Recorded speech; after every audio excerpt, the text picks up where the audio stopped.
साथियों, जैसा कि आप जानते हैं 14 जून 2022 को ये अग्निपथ योजना की घोषणा करी गई और जैसा कि 10 साल के सरकार के कार्यकाल में बिल्कुल स्पष्ट हो चुका है कि कोई संवाद, कोई चर्चा, कोई डिस्कशंस इसको लेकर किए नहीं गए और एक तरफा निर्णय लिया गया कि संपूर्ण जो भर्ती फौज की होगी, डिफेंस फोर्सेस की होगी, उसको अग्निपथ के माध्यम से किया जाएगा। कहा यह गया कि सेना की जो औसत आयु है वो ज़्यादा हो रही है, उसको कम करना है। कहा यह गया कि हम लोगों को अपनी डिफेंस फोर्सेस को मॉडर्नाइज करना है। लेकिन मोटे तौर पर देखने में आया है कि ये जो योजना का क्रियान्वयन किया गया, ये मूलतः पैसा बचाने के लिए किया गया। डिफेंस एक्सपेंडिचर हमारा बढ़ रहा है और कहा जाता है कि अब कल ये परसों कहा गया कि हम डिफेंस एक्सपोर्ट से बहुत पैसा कमा रहे हैं। ये भी कहा गया कि हम आत्मनिर्भर हो रहे हैं, हम इंडिजिनस मैन्युफैक्चरिंग कर रहे हैं।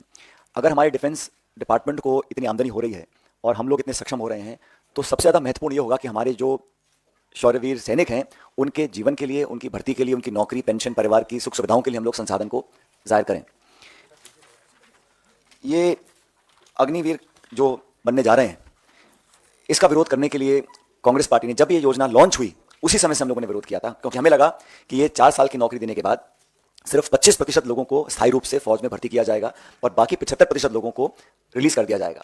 अभी कहा जा रहा था कि 10% की पैरामिलिट्री जो है, आर्म फोर्सेस सीपीएफ हैं, उसमें उनके लिए आरक्षण दिया गया है। लेकिन जो एक्स सर्विसेजमैन के लिए जो ऑलरेडी रिजर्वेशन है, उसमें सिर्फ 2.49% सरकारी पद भरे गए हैं। जो पूर्व सैनिकों के लिए पद आरक्षित हैं अब तक, उसमें सिर्फ 2.49% पद भरे गए हैं। फिर कहा गया कि अलग अलग स्टेट गवर्नमेंट्स अनाउंस करेंगे कि जो 75% अग्निवीरों को हम छोड़ देंगे वो कहाँ अब्जॉर्ब होंगे। एक आध राज्य ने किया है, बाकी राज्यों ने किया नहीं। बेसिकली जो लोग 4 साल की नौकरी के बाद एक कम उम्र में रिटायर हो जाएंगे, उनके भविष्य का कुछ पता नहीं, उनको पेंशन भी नहीं मिलेगी, उनको ग्रेच्युटी जो 11 लाख रुपए की दी जा रही है उसका भी जो आधा पैसा है उनकी तनख्वाह से कट रहा है। तो कहीं ना कहीं ये कॉस्ट कटिंग के चक्कर में हम लोग अपनी सेना की भर्ती की जो प्रक्रिया है उससे खिलवाड़ कर रहे हैं। सबसे महत्वपूर्ण बात यह है, जिसके बारे में आपको दीपेंद्र जी बताएंगे, जो राज्य ऐसे हैं जहां सबसे ज्यादा भर्तियां होती हैं, जहां लोग बहुत चाव से, शौक से और एक मातृभूमि की रक्षा करने की भावना से सालों तक प्रशिक्षण करते हैं, तैयारियां करते हैं और एक गांव में माहौल होता है कि हम फौज की भर्ती की तैयारी कर रहे हैं। ऐसे लगभग 2.25 लाख लोग हैं जिनको आपने भर्ती दी लेकिन ज्वाइन नहीं कराया।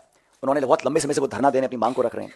हम लोग कहना चाहते हैं अगर ये भारत सरकार G20 पे 4,100 करोड़ रुपए खर्च कर सकती है, प्रधानमंत्री के हवाई जहाज के लिए 8,400 करोड़ खर्च कर सकती है, सेंट्रल विस्ता प्रोजेक्ट के लिए 20,000 करोड़ खर्च कर सकती है और इस वर्ष सरकारी इश्तिहारों के लिए 6,500 करोड़ खर्च कर सकते हैं, तो मैं मानता हूं कि हम लोग सिर्फ पैसा बचाने के लिए अपनी भर्ती की पूरी प्रक्रिया से खिलवाड़ करें, यह भविष्य के लिए, हमारी आंतरिक सुरक्षा के लिए, हमारे भारत की इंटेग्रिटी सिक्योरिटी के लिए कहीं ना कहीं चैलेंज बन सकता है। तो हम तो आग्रह करेंगे कि लोगों को नौकरी दी जाए जिन्होंने सारी परीक्षाएं पास करी थी।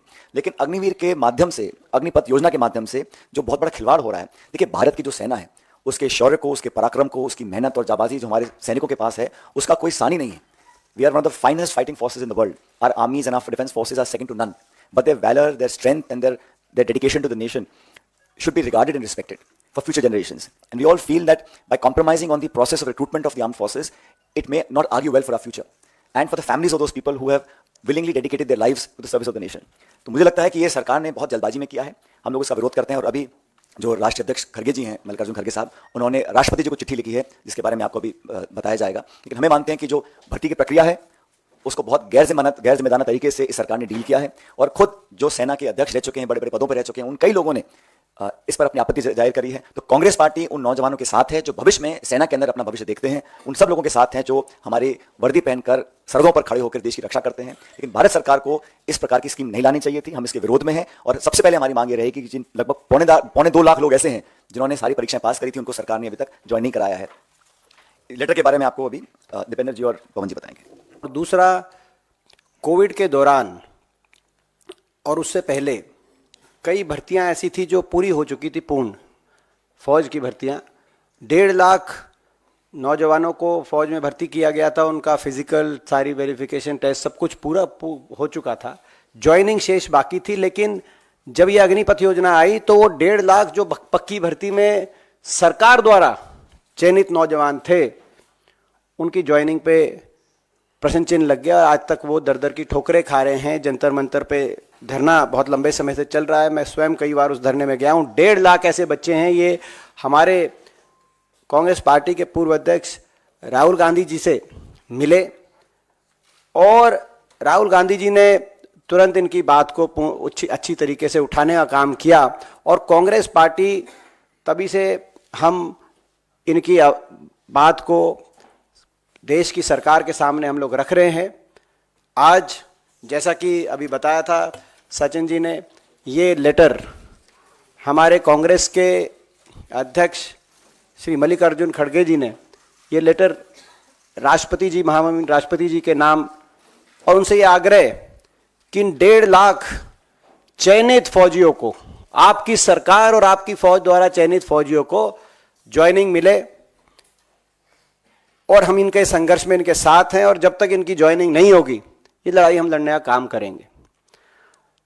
अग्निपथ योजना को लेकर हम सरकार से सबसे पहले मैं सवाल पूछना चाहता हूं आपके माध्यम से कि ये योजना लाई जाए, ये किसकी मांग थी? आखिर किसकी मांग पे अग्निपथ योजना आई? ये निश्चित तौर से देश की फौज की मांग नहीं हो सकती,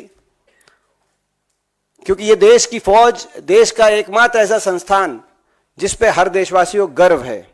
देश के गौरवमय इतिहास में पार्टियां सरकारों में अंदर बाहर होती हैं, सत्ता में कोई रहता है कोई नहीं रहता, लेकिन देश की फौज एक ऐसी हमारी जिसने हमेशा देश के तिरंगा को ऊपर रखने का काम किया। चाहे वो 1971 की पाकिस्तान के साथ युद्ध हो, इंदिरा जी प्रधानमंत्री थी, लेकिन हमारी देश की फौज, भारतवर्ष की जीत हुई, पाकिस्तान के 2 टुकड़े हुए, और चाहे वो करगिल का युद्ध हो जिसमें पाकिस्तान के शीश को झुकाने का हमने काम किया हो, चाहे उस समय प्रधानमंत्री वाजपेयी जी हो, सरकार में कौन सी पार्टी रहती है उसके से ऊपर ये फौज थी। ये राजनीतिक बातों से ऊपर हमारी देश की फौज हमेशा रही है, और देश